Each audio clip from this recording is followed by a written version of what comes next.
algunas técnicas, consejos o pautas que transmitir a nuestros hijos cuando se ponen nerviosos ante un examen. Esa situación de estrés, de nervios que vivimos, cómo manejarla. El estrés es un campo muy amplio y de gran calado. Entonces, yo lo que te diría es que la razón por la que nos ponemos nerviosos la mayor parte de las veces no es por el hecho en sí, sino por la historia que nos estamos contando acerca del hecho. Es decir, hay un examen y esto obviamente es una prueba. Vamos a ver, si no tienes ni idea del contenido, es normal que estés nervioso. Es decir, pero eso ni lo estamos considerando aquí. Es decir, una persona que se va a un examen y no ha estudiado nada, ya le puede decir, ponte a hacer un poco de mindfulness, no te va a venir la ciencia infusa. ¿No te va a venir la ciencia infusa? O sea, no te va a venir la ciencia infusa. Entonces, estamos hablando de una persona que por lo menos ha hecho un esfuerzo, tiene un cierto conocimiento del contenido y lo que quiere es expresarlo bien. ¿Por qué se pone especialmente nerviosa esa persona? Por lo que se está contando a sí misma. Hay un diálogo interno que es absoluto ruido mental que está diciendo, anda que si sale la pregunta que no te sabes, anda que si no lo escribes bien. Es un discurso que ha sido fotografiado con técnicas de resonancia funcional magnética en cuanto a activación de centros cerebrales, ¿no?, que corresponden a ese discurso, ¿no? Yo te diría que hay varias cosas que sabemos que ayudan a reducir ese estado de ruido, vamos a llamarlo ruido mental, es decir, ese nerviosismo como consecuencia de ruido mental. En primer lugar es hacer ejercicio físico. El ejercicio físico por sí solo tiene la capacidad de reducir el ruido mental. El ejercicio físico no implica apuntarse a un gimnasio, sino moverse más. Segundo lugar, poderlo hablar con alguien de confianza, poder hablar el sentir, poder contar el sentir. Y a veces, si no tienes a nadie, escribe lo que te preocupa, pero en un papel tan pequeño que casi no lo puedas ver. Porque el cerebro está interpretando que si puedes poner el problema en un tamaño tan pequeño es que el problema no es tan grande. ¿Vale? La siguiente cosa que te diría es que se entrenen en una cosa que cada vez tiene, pero por pura lógica, más difusión, que es todo lo que es los estados contemplativos de la conciencia, que no es más, o mindfulness, que lo único que significa es que se entrene en prestar atención a las cosas que son reales, como su respiración, como las sensaciones del cuerpo, porque el otro es mental. Entonces, cuando la narrativa no recibe la misma atención, empieza a tener menos impacto. Y hay una cosa que es clave en el adiestramiento, y yo he visto su tremenda eficacia, que es acostumbrarte a traer la atención al aquí y a la ahora. Es decir, por ejemplo, vamos a suponer que uno de tus hijos está preparándose para el examen y está nervioso como puede estar uno de los míos y cualquiera de nosotros. Esto es una cosa que todos podemos compartir y relacionarnos perfectamente con esa situación. Entonces, claro, empieza a pensar, no, si hubiera estudiado más, si ya me lo decía mamá, no veas tanta tele y estudia un poco más, y no lo he hecho. Anda que si ahora lo hago mal el examen, fíjate qué cosa, qué truco tan sutil y demoledor de lo que se llama la mente dualista. Te está llevando para atrás a lamentarte y te está llevando al futuro a preocuparte. Te priva de fuerza en el presente. Y una cosa que procuro entrenar todo lo que puedo es cuando veo que me estoy lamentando de algo del pasado, inmediatamente vengo al presente. Porque caemos en la tentación de pensar que cuando miro atrás para lamentarme de algo no lo volveré a repetir. Es mentira. Es un truco para que te sientas fatal. Eso es como cuando uno ha decidido reducir su ingesta, lo que come, y llega el momento del postre. Y se acerca el camarero y te dice, por cierto, la especialidad aquí son los postres. Y entonces tímidamente preguntas, ¿no tendrá algo de chocolate? Y dice, señor, la mejor tarta de chocolate del mundo. Entonces es como un deseo irrefrenable de comerte esa tarta de chocolate. Entonces te la comes y cuando te la has comido empiezas a sentirte culpable. No me la tengo que haber comido. Es la misma mente jugando de tal manera que te tenga siempre atrapado. Primero, hace que esa tarta de chocolate sea absolutamente tentadora. Y lo segundo, hace que te sientas culpable. Yo me pregunto, ¿hay alguien que por sentirse culpable ha cambiado alguna conducta? No. Llega la próxima tarta de chocolate y vuelves a caer. Entonces, lo que te quiero decir, cuando se habla tanto del aquí y el ahora, parece que tiene una connotación metafísica o filosófica. No es así, es tremendamente práctica. Cuando tú estás aquí y ahora, la mente no tiene la capacidad de meter tanto ruido. Lo que genera nervios es la mente. Pongamos el ejemplo de un opositor. Este sí que es un examen donde una persona se juega 3, 4, 5 años de estudio, 13 horas diarias, saliendo como mucho un día o medio día a la semana, y hipotecando toda su vida profesional a ese examen. 300 temas, se lo sabe. Llega, le dan al bombo, tema 120, y se queda en blanco. Se retira, se levanta la silla, se va y justo le sale el tema 120. ¿Se lo sabía? Sí. ¿Por qué no ha salido? Porque la narrativa ha empezado a decirle, nunca serás notario. Ese es el problema. Es un entrenamiento. Porque hay que ir en contra de un condicionamiento mental previo. El tema es, ¿cuánto nos va a costar? Yo no creo que esa es la pregunta. La pregunta es hasta dónde nos puede llevar. Hola Mario, soy María. ¿Nos podrías contar qué es el mindfulness y cómo funciona y qué evidencias científicas tiene? Sí, claro que sí, María. Lo que pasa es que lo voy a contar de una manera muy visual, porque yo creo que lo vamos a ver mejor. Vamos a suponer que tú y yo estamos dando un paseo, entramos en un parque y vemos un lago, no muy grande, pero un lago.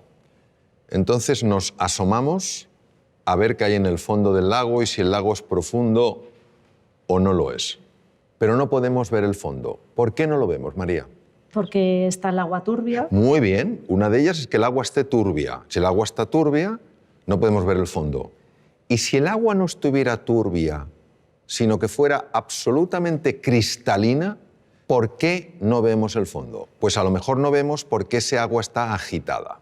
Vamos a suponer que conseguimos que ese agua se serene, que ese agua se tranquilice. Entonces podemos ver el fondo, que puede tener una gran profundidad, ¿verdad? ¿Y qué hay en el fondo? En el fondo puede haber grandes tesoros, ¿no?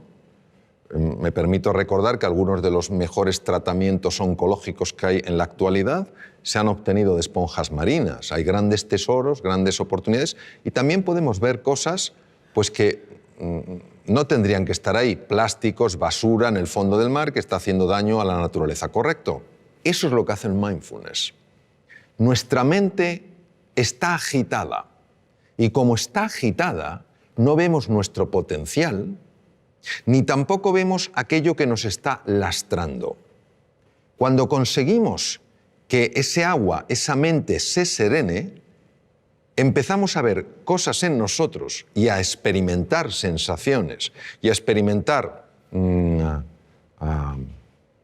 realmente descubrimientos, revelaciones, en el sentido de cosas que estaban veladas y se ven, que tienen un poder transformador en la vida. Y también empiezas a ver aquellas cosas que no habías visto de ti y que realmente te están haciendo la vida difícil.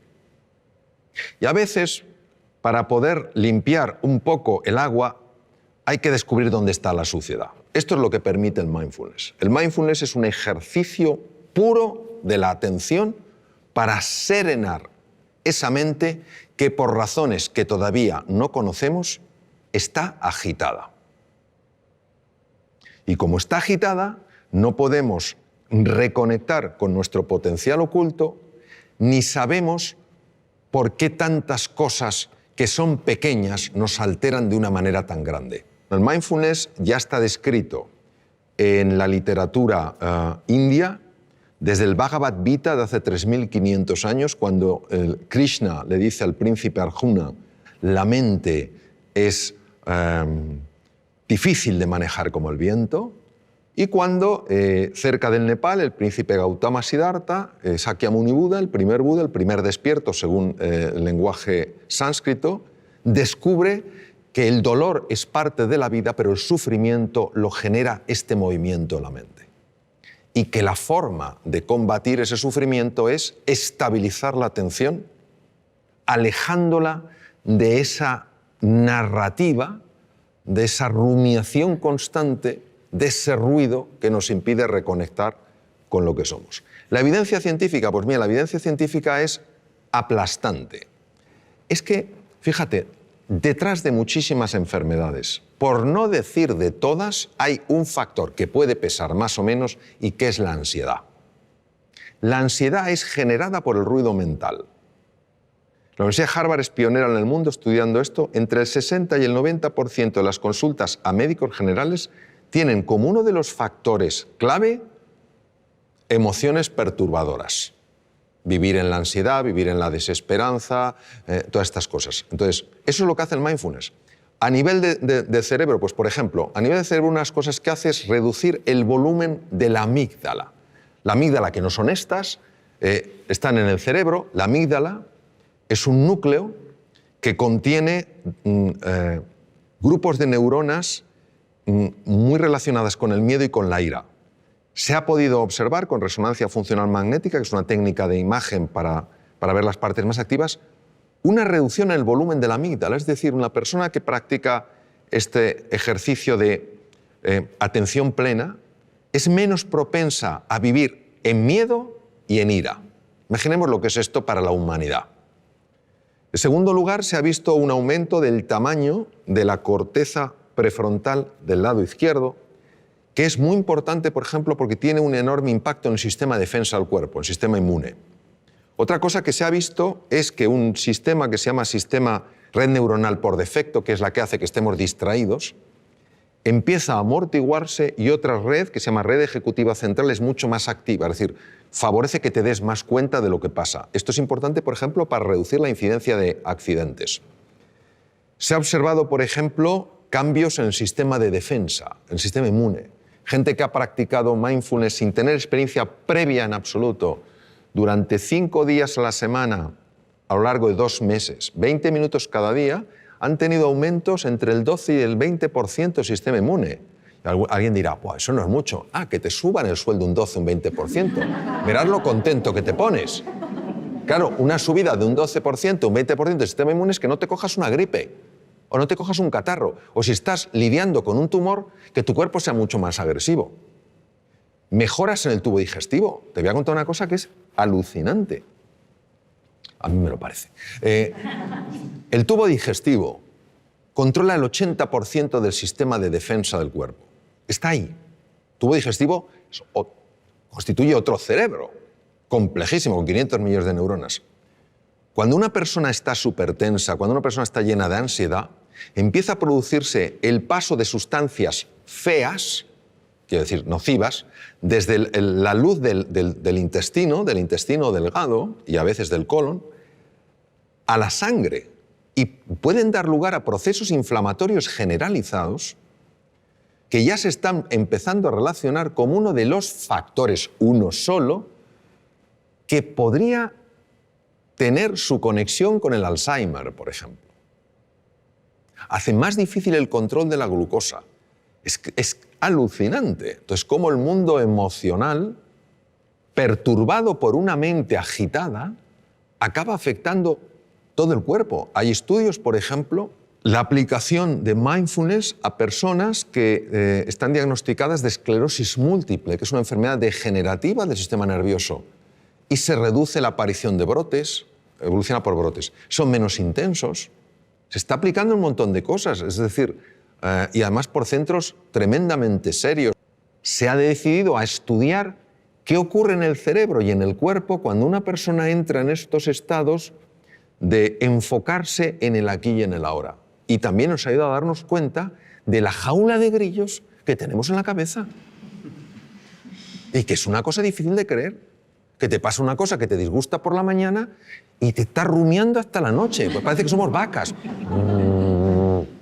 Y que el simple hecho de parar eso hace que el organismo, que tiene una capacidad natural de recuperación, pueda recuperarse. No hay nada mágico aquí. Bueno, sí hay mágico, que la vida es mágica. Eso es lo que hay de mágico. Pero a veces estos diálogos que tenemos bloquean la magia, no porque la anulen, sino porque no la dejan florecer. Recuerdo una cosa que leí de Víctor Hugo que me impresionó mucho, ¿no? Víctor Hugo decía, el problema nuestro no es que nos vamos a morir, es que no sabemos cómo vivir. Y había un filósofo danés, Søren Kierkegaard, que decía, la vida solo se puede vivir mirando hacia adelante, solo se puede entender mirando hacia detrás. En los momentos donde ya esta existencia nuestra se acaba y una persona mira hacia atrás, y lo sabemos sobre todo por los escritos de Elisabeth Kubler-Ross, que estuvo con muchas personas en esa situación, uno se da cuenta de la cantidad de cosas que podía haber hecho y no hizo. Cuando yo hablo de la música, yo creo que todo ser humano tiene música. Lo que pasa es que está acostumbrado no a oír su música, sino a oír su ruido. No tiene nada que ver el ruido con la música. Y si te das cuenta y ves una partitura, si todas las notas fueran pegadas una detrás de otra, no tendríamos música, tendríamos ruido. Lo que hace que tengamos música es que haya espacios de silencio. Son esos espacios donde no hay ninguna nota los que permiten que en vez de ruido haya música. ¿Qué quiero decir? Quiero decir que esta vida, yo creo que el tiempo que la vivamos es una vida para vivirla con intensidad, con dificultades, con desafíos, que nos enfoquemos en lo que realmente es relevante. Que cuando llegue el final de nuestra vida, digamos como Neruda, confieso que he vivido. Que podamos decir, confieso que he vivido la vida y no que la he visto pasar.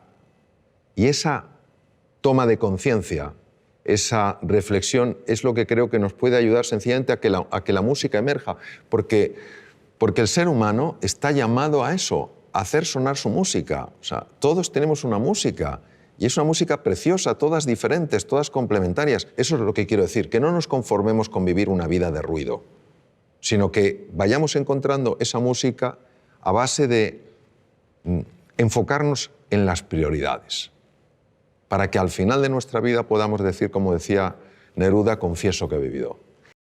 Hola Mario, soy Charo y mi pregunta es la siguiente. ¿Por qué los humanos tropezamos 100 veces con la misma piedra? Bueno, me temo que en este caso la respuesta será de menor nivel que la pregunta. Yo creo que los seres humanos tropezamos 100 veces sobre la misma piedra por falta de humildad. La humildad es para mí la virtud más grande que existe porque es para una persona probablemente la más difícil de vivir plenamente, que no es la modestia, no es ser una persona así apocada, es la humildad de corazón. Cuando una persona es realmente humilde, y no lo digo por mí porque desafortunadamente no lo soy, pero sí por personas con las que he estado, grandísimos seres humanos con una humildad aplastante, son personas que tienen mentalidad de principiante. Es decir, puede ser un premio Nobel y te está escuchando como si fuera un alumno tuyo. Pero ¿yo qué le puedo enseñar a este hombre? Pero está plenamente ahí. Cuando comete un error, lo que más le interesa no es buscar culpables ni en él, ni en ella, ni en los demás, sino averiguar qué es lo que ha pasado. Es una mentalidad mucho más científica, interesada, curiosa, que una mentalidad enjuiciadora. Porque creo que cuando una persona es humilde y tropieza con una piedra, está dispuesta a reconocer que ha tropezado con una piedra y no a intentar ocultarse ante sí misma o ante los demás qué ha sucedido. Porque creo que cuando una persona es humilde y tropieza con una piedra, se deja asesorar, pregunta, escucha, pide ayuda y se deja ayudar. Creo que nuestra soberbia nos mata, literalmente. No queremos aceptar las cosas como son. Queremos que sean a nuestra medida.